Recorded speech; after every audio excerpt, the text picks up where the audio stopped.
guys, our next thing we're going to be doing is mixing colors with our colored pencils. So before we do this, I just want to go over a few basic terms that I'm going to be using. In the color world, we talk about primary, secondary, and tertiary colors. Your primary colors are yellow, red, and blue. Those are the ones you need to make everything else. If you mix pairs of primary colors, you're going to get your orange, green, and violet secondary colors. And if you mix a primary and a secondary, you're going to get a tertiary color. In fact, the colors that are in the names of the tertiary colors are the ones that make up those colors. So for instance, yellow-orange is made up by mixing yellow and orange. Pretty simple. So this is the color wheel, and we're going to be kind of breaking it down and talking about what happens when you mix certain types of colors. Hopefully you remember from elementary school that if you mix two primary colors, such as red and yellow, you're going to get a primary color, like orange. So if you need a quick refresher on how to make those colors, here it is. Red and yellow is orange, yellow and blue equals green, red and blue equals violet. And I will also say that purple is sort of a slang term for violet. So if you're not used to hearing the term violet, just think purple. Analogous colors are colors that are next to each other on the color wheel. So this chart shows you what colors are analogous to red, red-orange, orange. Those are the colors that are right in the center. So this is red. These two colors are analogous to red. So when we talk about mixing analogous colors, we're talking about taking colors that are next to each other on the color wheel, which is very different than complementary colors. Complementary colors are completely opposite each other on the color wheel. So if you draw a straight line across the color wheel, you will find a color's complement. These are the three main sets of complementary colors: red and green, yellow and violet, orange and blue. Now, those are not the only sets of complementary colors. All of the other tertiary colors also have their own tertiary complements as well, but these are the main three that we always talk about. So what happens if you mix complementary colors? Well, if you mix complementary colors, you're going to get a more neutral color. So if you mix orange into blue, it will dull the blue. If you mix green into red, it will dull the red. If you mix purple into yellow, it will dull the yellow. So a lot of times I have students who ask me, how do I make brown? If you're using colored pencils or paint, you don't have a brown paint, the easiest answer is to start mixing complementary colors. But depending on the medium that you're using, whether you're using colored pencils or paint, sometimes that neutral color will not necessarily look brown, but it might even look more gray. But all the same, it starts to look less intense. All right, to do this color mixing exercise, you are just going to need your primary and secondary colored pencils. So I'm just using this basic 12-pack here, and I'm going to pull out my red, orange, yellow, green, blue, and violet. So I want to make sure not to use these tertiary ones like red, orange, and yellow, green. Keep those aside for a little bit. I'm also going to use black and white. So that's the only 8 color pencils I need at the moment. I'm going to set those aside while I get my table set up. We're basically going to make a color mixing table. We're going to use the centimeter side of our ruler again. That's the smaller increments. And we're going to make a chart that is 12 centimeters by 16 centimeters. So just kind of eyeball, your paper is probably roughly 22 to 24 centimeters long. So as long as you start on the 16 centimeter side, so that way you have enough. I'm just kind of centering it. I'm not using my words very well right now. I'm centering it so that way it's not squished all the way at the top and not all the way at the bottom. If you want to squish it to the top and bottom, that's fine. There we go. There's my 16 centimeters. I'm going to go ahead and just draw Straight lines all the way across. Draw very lightly, don't press real hard.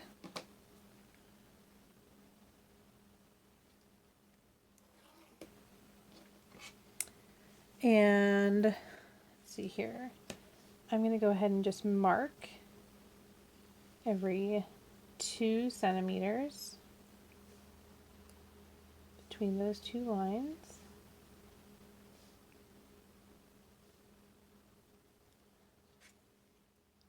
And then down here, let's see here, I've got 12 centimeters.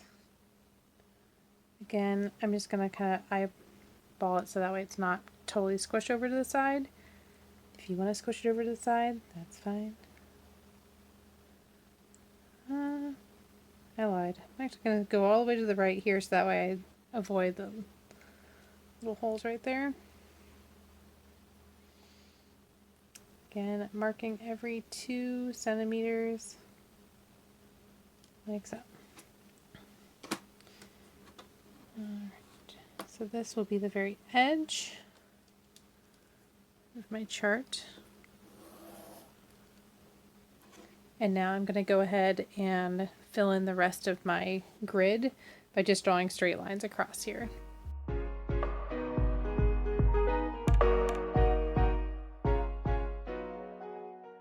Alright, the next thing we're going to do is we're going to label your rows and your columns with the names of the colors, and we're going to do it in rainbow order. I'm going to use my Sharpie, but you can use a pencil. I just want to make sure you can see it. All right, so in the top left, we're going to start with red. Then it's going to be orange, yellow, green, blue, and then violet. Now we're going to start in the same order on the top left and work our way down. So it'll be red across the top, orange, yellow, green, blue, violet. You'll notice we have 2 left over. We're going to write white and then black. All right, now we're ready to start color mixing. All right, I have my red color pencil ready. You want to always start with the color that's listed on the rows. So let me just make sure you understand that you are starting here. That's where we're starting. So you're always going to read this color first and then add the second color. You technically will have some colors that end up looking the same. So for instance, when you mix red and orange here, it should look very similar to when you mix red and orange here. But you'll notice as you go step by step that it does matter if you're starting with red and adding the orange versus if you're starting with orange and adding the red. So that's why we're going to practice both ways. So we're always going to start with the color that's listed on the left. This one's really easy because we are starting with red. And we are mixing in red. So you want to use really good coloring technique. Now I outlined the box, but I am going to give you a little hint.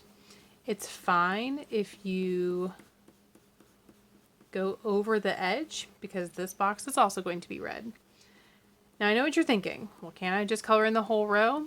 You could color in the whole row. However, when we break it down square by square, you really learn and observe what is happening when you mix those colors. So when I did my first version of this chart, it was really neat to observe what happens. All right, so this square is lame because it's just red mixing into red. So it just looks red. Now we're going to have some fun by mixing some colors. So I'm going to lay down my first row of color, just red. I want to try to fill it in nice and evenly, using the same amount of pressure. And now I'm going to mix in orange. And If I color this column vertically, again, it won't really matter if it accidentally goes over the line because I'll be using orange down here too. So there is my red mixed with orange. So I'm going to fill in this whole row. You'll notice that these first colors that are right next to red, they blend very harmoniously.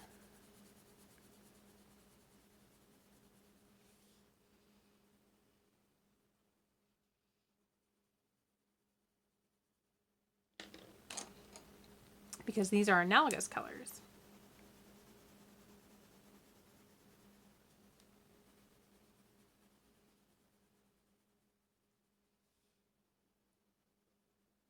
But it starts to get interesting when we get to the complement. So I move here to red, mix with green, and all of a sudden that color is going to look, I don't want to say bad, it just looks different. It looks a little less intense, more neutral. So here's red's complement green.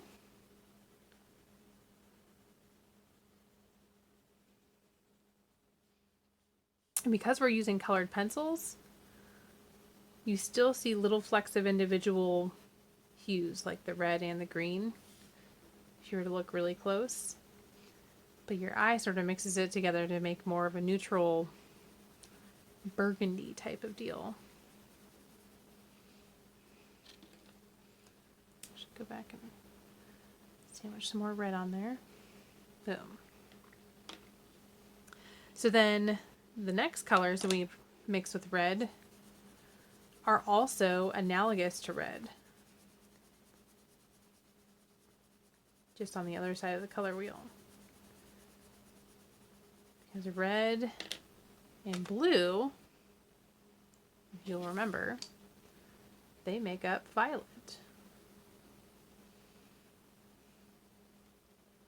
So then as we mix the red with the violet in our last square, we should see more of a tertiary red violet.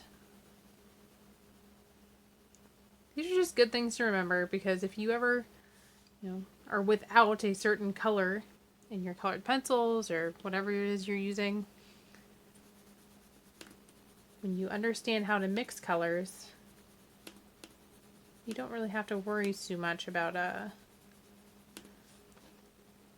having the right colored pencil or colored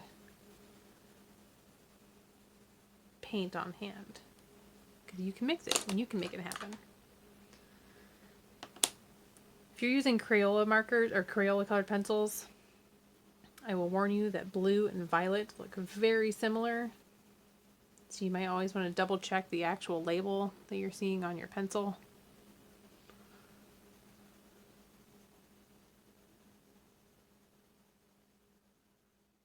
All right. So that completes row number 1. When I did this the first time around, it took me about a class period to really work on each individual square. So if you're budgeting your time, you kind of know what you're in for here. When you finish, you will end up with something that looks sort of like this. And remember to always start on this side and add this color. And just notice, pay attention to those subtle differences. Like, this is green and red, but this is also green and red. So notice what happens depending on what color you're mixing into what. Don't forget when you get down here to mix your colors with white. So here I did start with the white and then subtly blend in the rainbow colors. So happy color mixing!